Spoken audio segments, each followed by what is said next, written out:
Monsieur le député Molac, vous évoquez la question de demain, ou en vérité d'ailleurs même plutôt d'après-demain, c'est-à-dire ce qui se passera lorsque nous serons prêts à procéder à ce déconfinement dont certains parlent.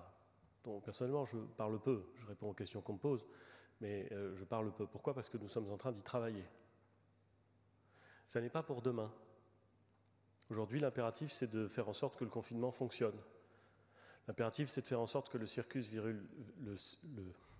le virus circule suffisamment lentement pour que le nombre de cas sévères qui justifient l'admission dans les services de réanimation ne soit pas supérieur au nombre de la capacité globale de notre système hospitalier.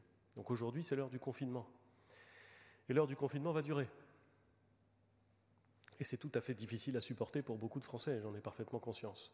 Mais c'est indispensable si nous ne voulons pas nous retrouver dans une situation qui serait pire encore que celle que nous connaissons aujourd'hui.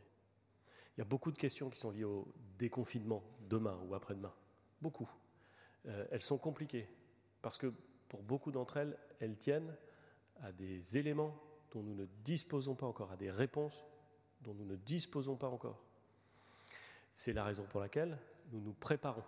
Se préparer, ça ne veut pas dire que c'est prêt.